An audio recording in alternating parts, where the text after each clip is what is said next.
Hey there, book lovers. Adam Lehrhaupt here, author, creative collaborator, and your friendly neighborhood picture book enthusiast. Welcome to this week's episode of Picture This, the podcast where we explore creative, unexpected ways to use picture books and maybe even board books in classrooms, libraries, and wherever curious minds gather.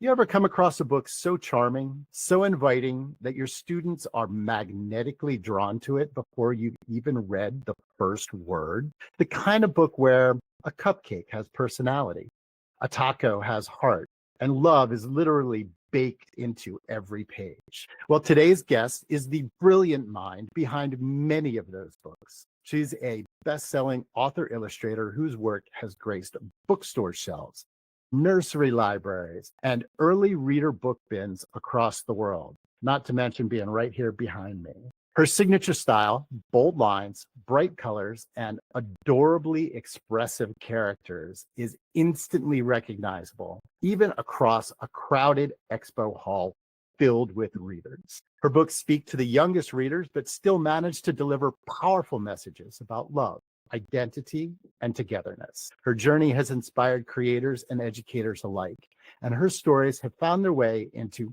countless classrooms, libraries, and homes as tools for inclusion, emotional development, and artistic expression. My guest today has shown us that big things really can come in small packages. Join me in welcoming Joyce WAN. Hi, thanks, Adam. Thanks for that amazing introduction.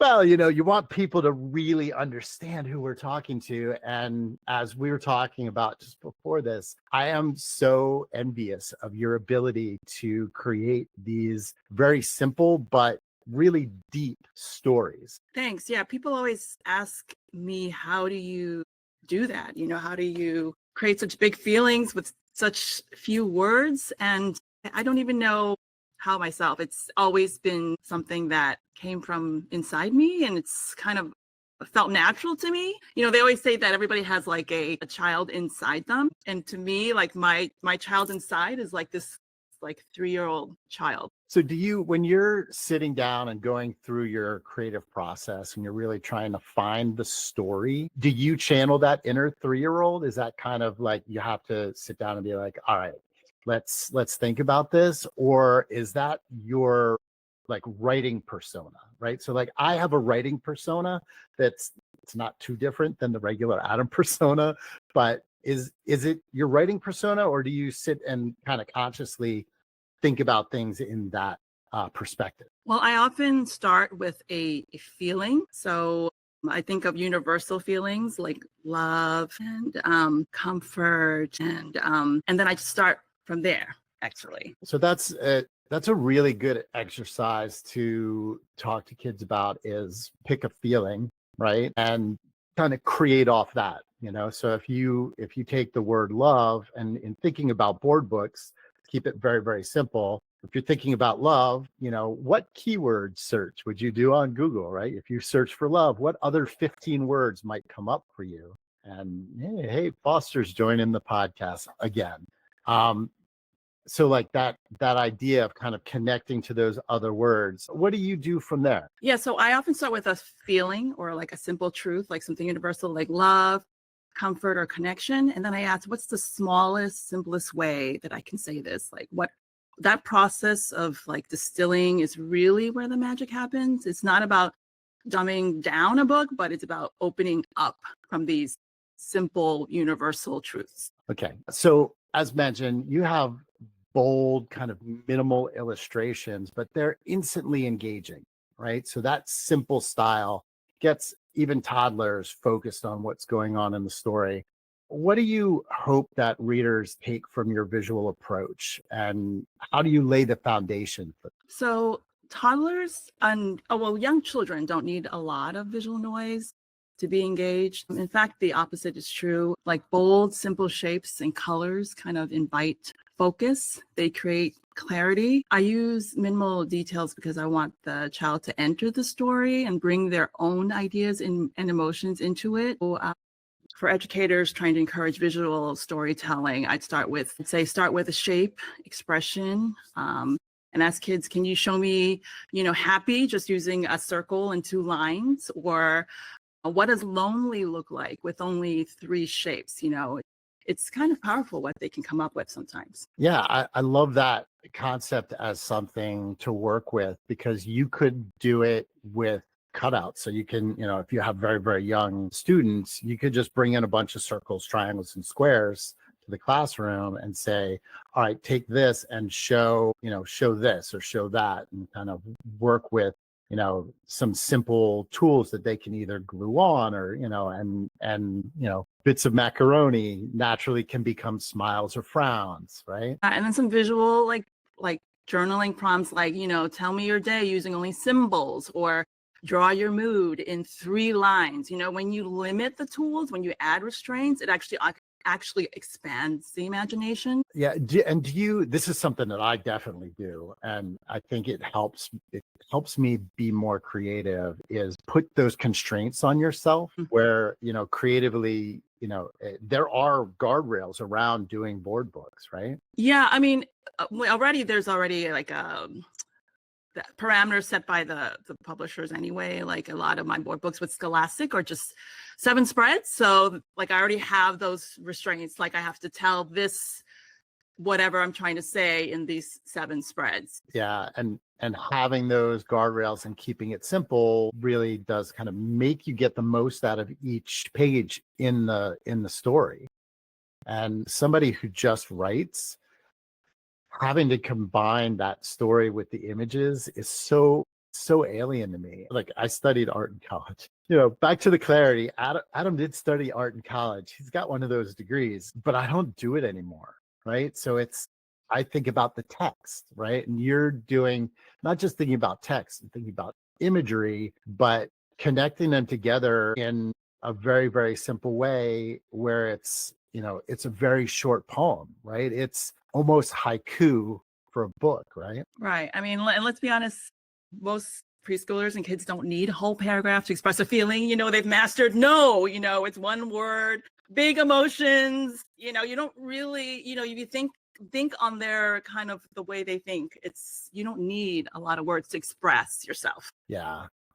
It really does resonate. Now I want to write board books. No, too many other projects. We'll see. So what other advice would you give to a teacher who wants to help students understand that type of restraint, whether it's in words or visuals, to help strengthen their storytelling? Well, I think that some of that also comes from how a teacher responds to how a kid or a child creates something. Like I remember a high school AP English teacher who assigned an essay on the Scarlet Letter, and we were supposed to write an essay or whatever about its significance. And most students wrote traditional papers, but I ended up writing a rhyming poem. Instead, this was high school AP English, okay?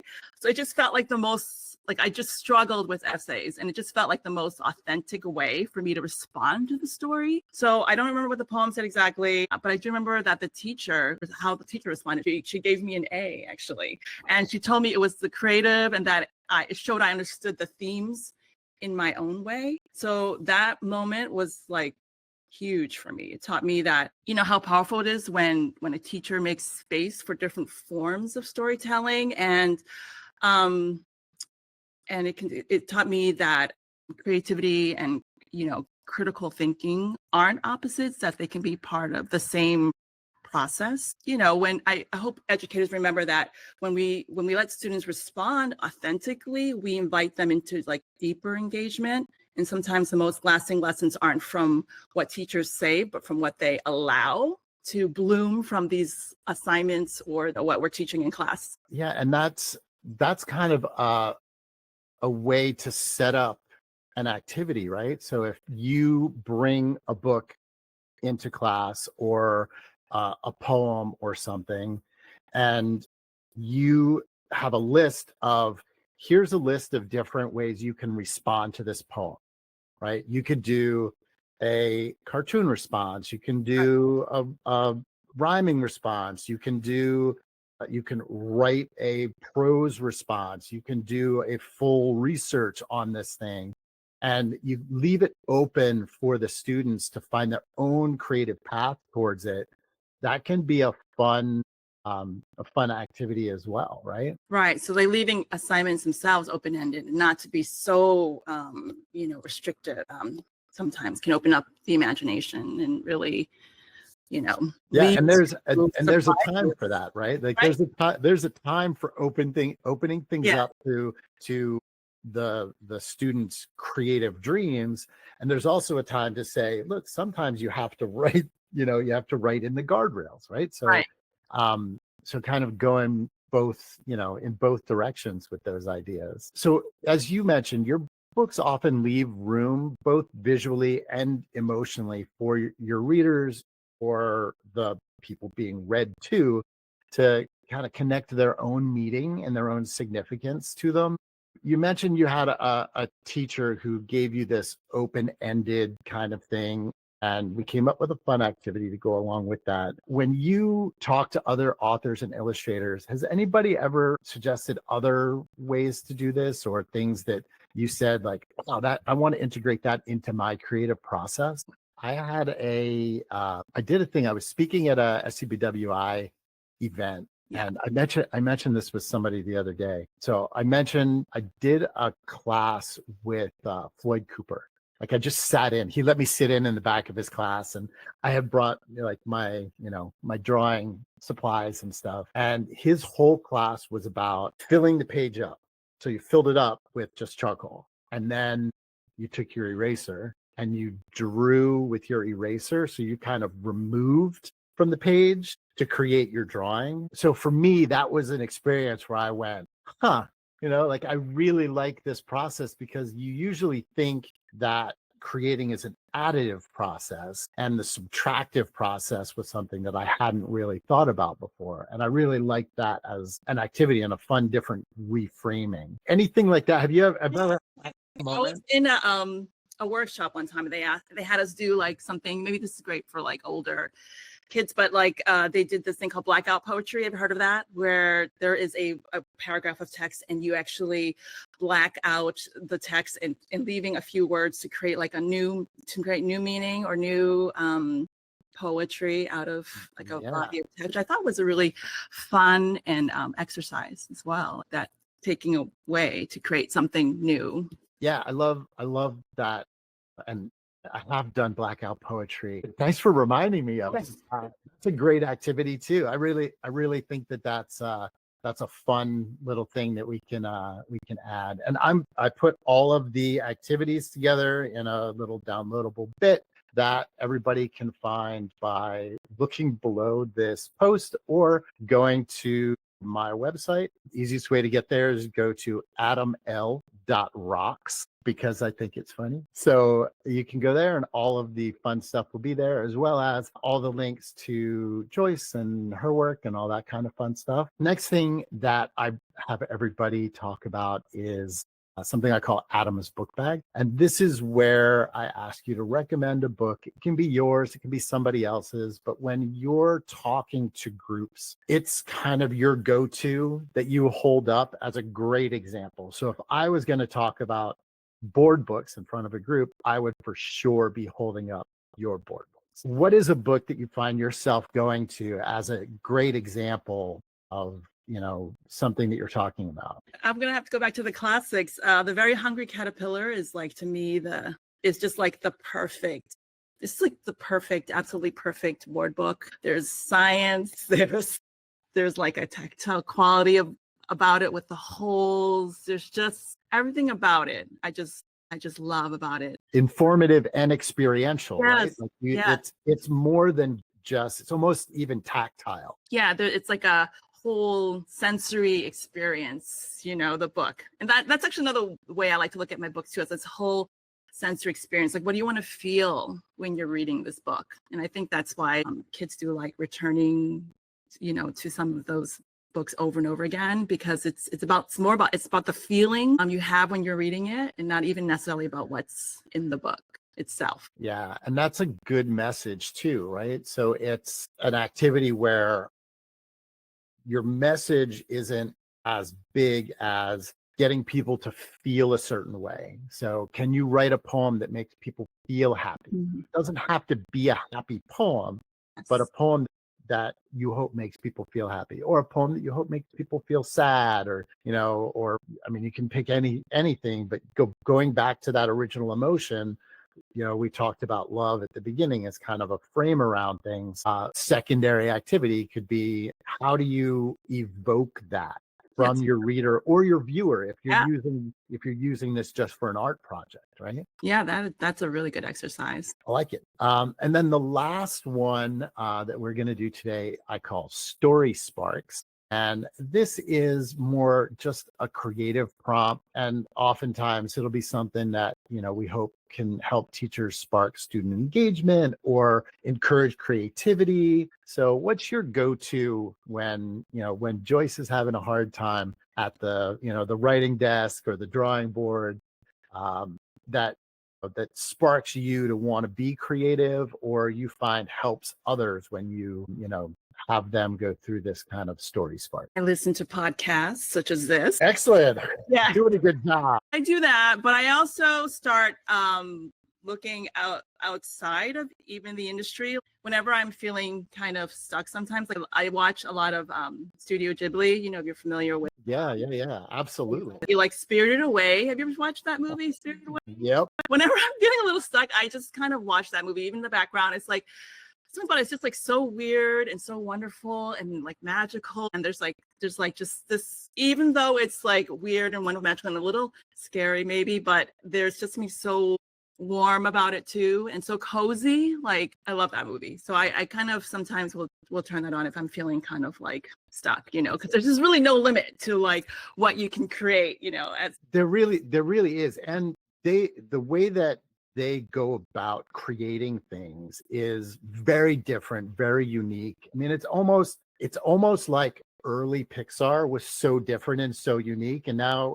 we as an American culture are kind of used to consuming Pixar. Studio Ghibli is more refreshing almost. And my son, today's his last day of high school. Wow. And he's an artist. He did AP art classes, which, I've said this on the podcast before. I didn't even know you could do AP art classes, but he is so amazingly talented. And these are the types of movies that get him going. He's really into street art and just these really, really cool different styles, and I can see where he pulls from movies like Spirited Away and uses them in his static art that he creates, because he's not an animator yet.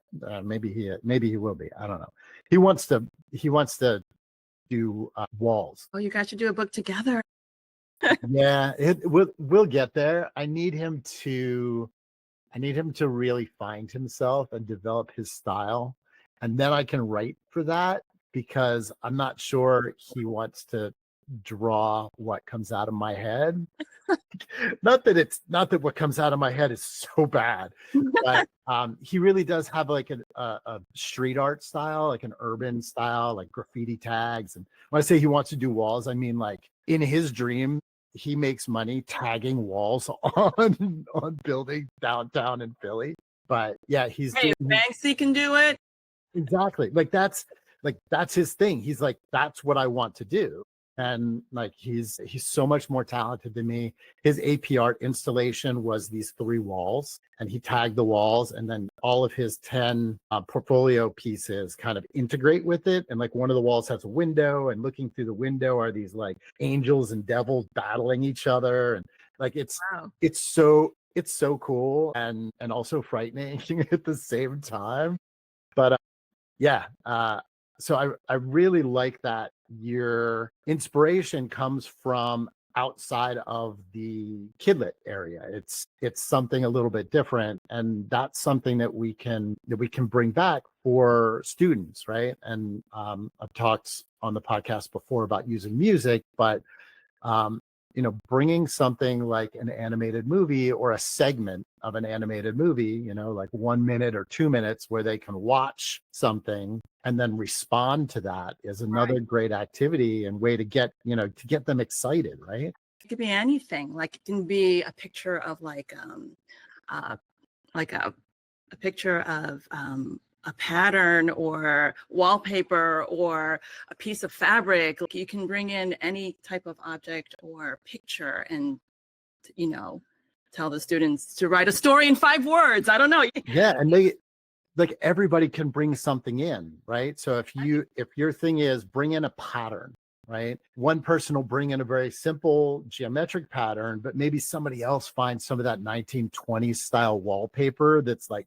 crazy, and you put them all in a box together, and then it can be part of a resource that they can go to in the classroom and use, for projects throughout the school year. I like those kind of like dive back into them, classroom resource buckets. Yeah, I'm definitely a resource person. Like I have an inspiration board that I used to keep that had like even just pieces of fabric. It had pictures from magazines, it had postcards, it had like junk mail that I might have found that like really caught my eye. And I'm like, why, I always ask myself, why did this piece of junk mail catch my eye? It makes me think in that way. So I would pin stuff up like that. So there's always, that could be a fun thing to keep too, like some kind of inspiration board in the classroom where kids do put up things that, inspires them. And maybe they don't even know right away why it does, but it can lead to things, and it might inspire somebody else, right? So my junk mail might inspire somebody else to do something really cool. If all junk mail could look like that. Yeah, or at least that's what junk mail people want, right? Yes. They want you to be inspired by their junk mail, maybe inspired to make a phone call. But so my last question before we go is, I am looking at your library behind you, and it is full, just overflowing with books. Yes. What's your go-to reading material these days? Doesn't have to be a picture book. Like what is Joyce's book stack look like today? I am reading a lot of friends' books. I'm reading also a lot of things that my daughter is reading because she is turning 9. But she's like in this really where she's going from, picture books and graphic novels, or picture books to like, she really loves graphic novels actually these days, like what kid doesn't, so I've been reading a lot of what she's into because I like to know what she's reading. So we've read all the Dogmans, we're reading Cat Kid too. She really liked, oh gosh, I am blanking, what's that book about the amulet. Thank you. Amulet. Yes, it's about the amulet. She blew through the amulets. I'm like actually catching up. I'm behind her. I couldn't remember Naruto the other day, and I literally have a shelf. Like I have a shelf. My son has a shelf of 57 Naruto books upstairs, and I'm going, oh my god, it's got these characters and this and that. The person I'm talking to is looking at me, and they know the name in their head, and they're looking at me like, I have literally bought your son 5 of these books. How can you not remember the word? So my recommendation, have you shared with her any of Matt Phelan's graphic novels? No. What you might have? Which one? Like Bluffton, or I love this one, Snow White. Okay. So and it is like very light on the text, but the visual storytelling that he has is awesome. Just super, super cool. And Matt's one of the sweetest, nicest people in the world anyway. This book, so it reimagines the Snow White story into like 1920s New York. Really cool. Or 1930s New York. It's like, 1928. There you go. Like 1920s New York. Yeah, if she likes graphic novels, this is like a little bit like, it's the age graphic novel without being more dense with words. Like the story is there, the visual storytelling is there. It's really, really sweet and well done, and I can't recommend it enough. Thank you, Matt, for creating. So I'm wasting time putting books away. So I want to thank you for being on Picture This with me. Where can people find you? I'll put the links below and everything, but just tell us, where can people find you and all of your cool books? Oh, thanks. I am Joyce Wan Books on all the social media channels, like everyone. Pick and choose, I don't know. And then you can also find me on my website, wanart.com, WANART.com. Awesome. Yeah, you don't have to do anything short like AdamL.rocks because you have a 17-letter last name. I mean, and on my website, actually, a lot of people, I don't know if everybody realizes, a lot of my books actually have teachers and educators guides that go with them, and they're free to download. So a lot of my books have that, especially the picture books. I always try to have that as a resource for educators. Awesome. So I will make sure that there are links, all of that stuff.